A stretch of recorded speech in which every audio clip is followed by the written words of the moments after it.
If your brain is ever stuck in a thought loop, just open this up and take a big inhale, and it'll be gone.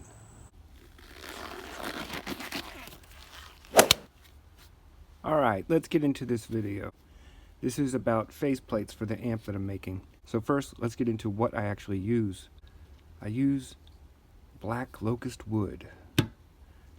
First of all, I've already had these pre-cut for a while. The wood that I'm using has been seasoning for over 8 years. It is well seasoned. It's not going to cup, check, or anything like that. But why black locust wood is a good question. I have an interest in trees in the first place, and black locust has a special place in my heart for some reason. It can be overlooked. It's native to the eastern part of the United States, where I'm from. It's incredibly rot resistant. People use it as fence posts. It's been used as railroad ties for bracing in mines in the past. It's incredible firewood. It's among the best firewood you can get. It just has all kinds of really cool things about it.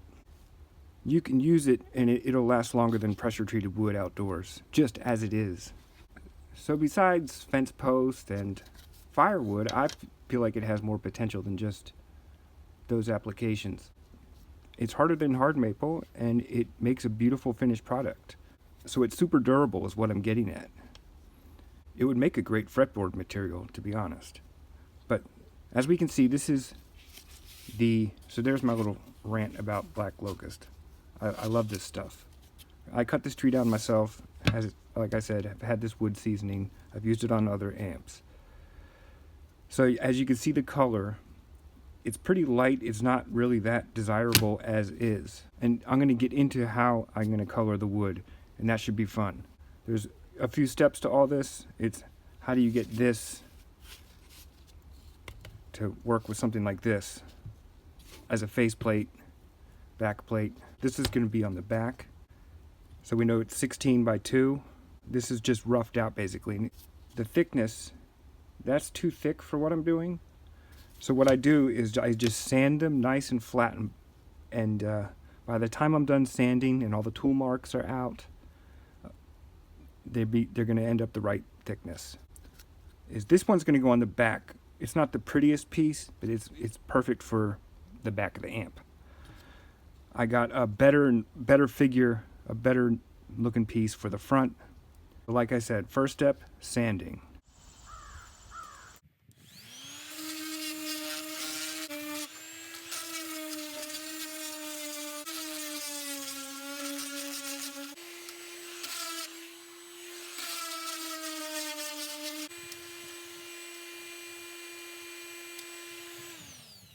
Let's get into how I'm going to color the wood.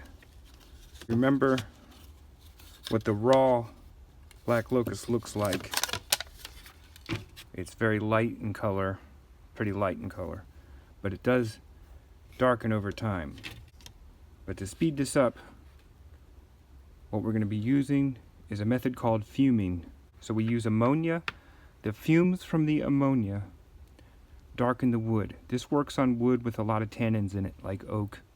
Works on black locust, works on cherry really well. What it doesn't work on are things like pine and maple and your white woods like hickory, ash. Anyway, it's an interesting technique. I've been doing it with other things besides the amplifier panels, and I've had great results. Here's an example of a rejected piece I had done. You can see how much, look at the contrast between this and that. That color did not come from stain or anything like that. It came from fumes. So, how do you do this? I'm going to show you exactly how to fume. And for fun, here's another rejected. I messed this up on a plexi. It's just been sitting around. For the faceplates for this amp, I'm not going to fume them too hard. I want them to be a nice golden honey color. So this is darker than what I'm going to be going for on this amp. But you can go darker than this. You can go way, it's kind of like cooking. The longer you leave it in, the more darker it's going to get. Here's a raw faceplate. I'm going to show you exactly how I fume a faceplate. But for this one, I'm going to let it sit in overnight. Usually, to get the golden look I'm looking for, usually takes 6 to 8 hours. But I'm going to go ahead and leave this in for a day or two and really let it get dark so we can see the power of fuming. Where do you get the ammonia? I get mine at Ace, and make sure it's at least it's the 10% ammonia. The stuff you get at the grocery store, that's going to be so weak. I can't remember the percentage of it off the top of my head, but it won't work. Minimum of 10%. You can get up to 25%, I think. You can order it using something stronger. I mean, the more the fumes, the faster it goes, but I like the 10%. Janitorial strength, 10% ammonia. So this is what's going to create the fumes. This is what I put my faceplates on. It's just a scrap piece of wood with a bolt. I stick it on here just like this. And now we're going to go outside and let's have some fun and get to fuming. Okay, here we are outside. What I have is just one of these bins. That's just scrap wood in there to lift it up a little bit. That's not necessary. This is just what I'm doing. So we got the faceplate that's going to be fumed. Put it in. You can use a cardboard box and just wrap it in painting plastic to trap the fumes. So I'll go ahead and open this. Maybe.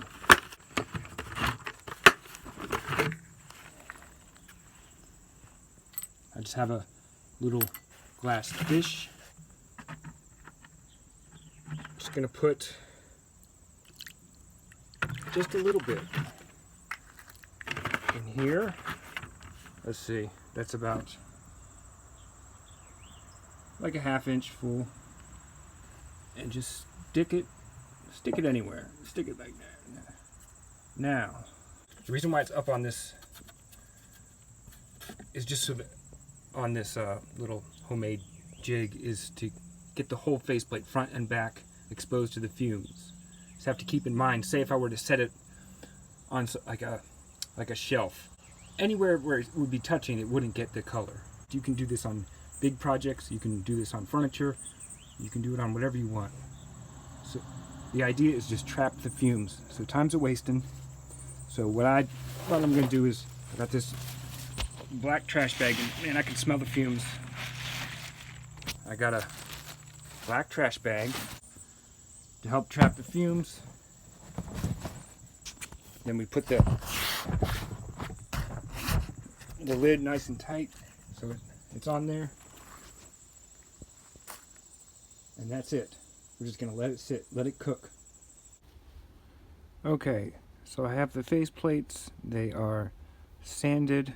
This is going to be the front. This is going to be the back. The one with more character goes on the back, but it's still going to look cool. They're going to look good. They're almost to the final thickness. I'm going to do one more final sanding after I get the holes, and they'll be good to go after that. We've got that other faceplate fuming. That's the process for fuming. So next, the holes. Once the holes are done, that's the nerve-wracking part. Once that's all done, next, fume for a little bit. Get them nice and golden. Then decals and the clear coat, which I use polyurethane for the clear coat. Since they're not tone wood, we'll go with a more durable polyurethane. I like poly, I'm familiar with it. It's very durable. It doesn't yellow over time. It's a really good application for something like an amplifier panel. In part 1, we'll be getting the holes all set and get these guys fuming. The rest takes time. As I finish the faceplates with the clear coat and all that, I can solder 95% of the amp without the faceplates, and I prefer doing it without the faceplates on, just because the flux will be flying and there's no need to have the faceplates on while I'm doing the soldering. The only components that go through the front will be the fuse, the light, and the power cord. The faceplates will be able to fit over top of all the pots, the switches, the RCA jacks. I can have those all soldered in and then put the plates on, and the last thing I'll solder up will be the fuse, the light, and the power cord. It kind of works out well where I'm doing all the clear coating on these while I'm getting this all finished.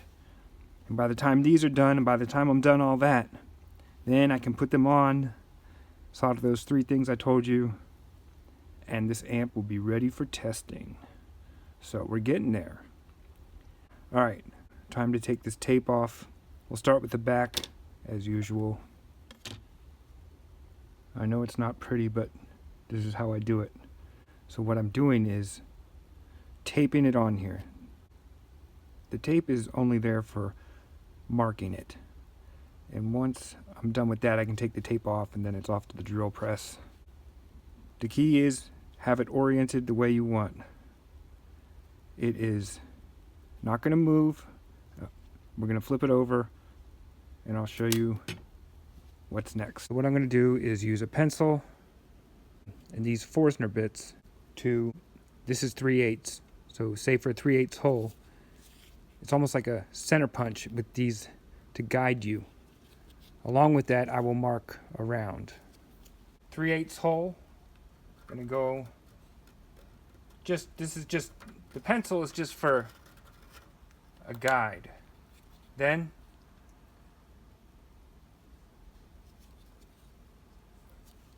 it's gonna be difficult to show this.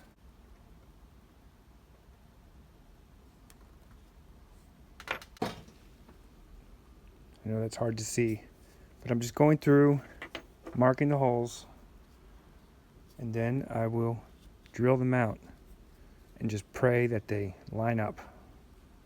Now this works very well for me. I've actually never had something go really wrong doing it this way. But it is the nerve-wracking part.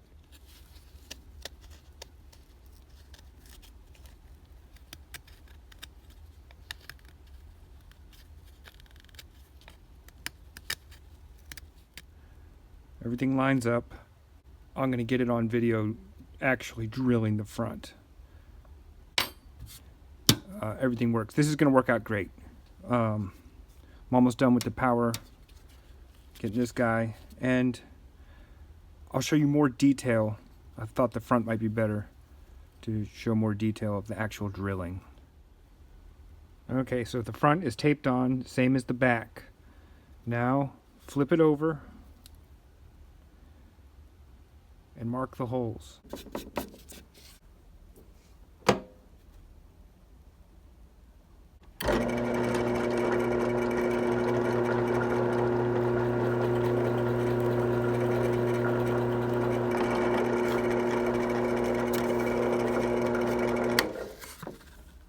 Now coming through the front to make sure, get a good clean hole. I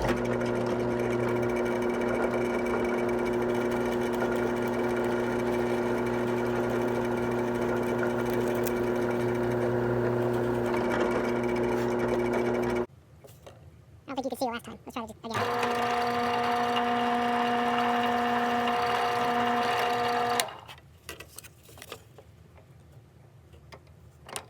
Finish it off this way.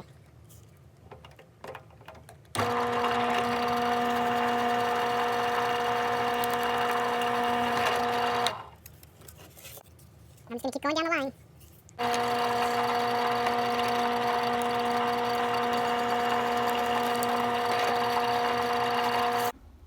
Success. All the holes are drilled, no problems. The next step with this faceplate is to put it in the fumer, which I'll do tomorrow. It only goes in, like I said, for 6 to 8 hours, and then final sanding, or maybe final sanding first, then fume, and then we're going to do part 2 of the faceplates down the road with the decals and the clear coat. But the hard part is done. I like the look of this one for the front. So we'll come back to the fuming, and then that'll be it for this video. If your brain is ever stuck in a thought loop, just open this up and take a big inhale, and it'll be gone. But here's the moment of truth. It's been over 24 hours since we put this in the fume container here. So let's open it up and see what it looks like. When things are freshly fumed, they have a look to them, I'll put it that way.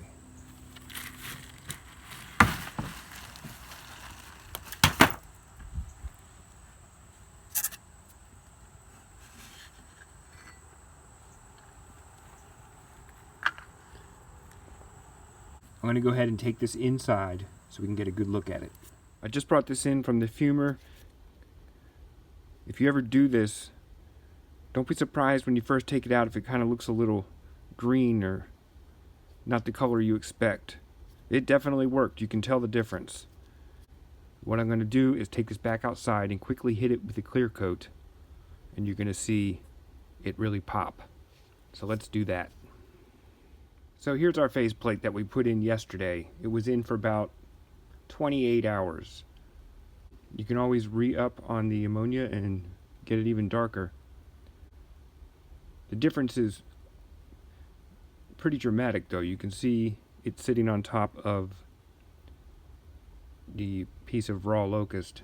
I sprayed it with one quick coat of lacquer just to kind of show what it can start to look like. So that's fuming, and I'm going to be fuming the faceplates for this amp lightly fuming, not like this. If you're still watching, subscribe, like, comment. I'd be happy to hear from you, and stay tuned for the next part of this amplifier build, and I'll see you next time.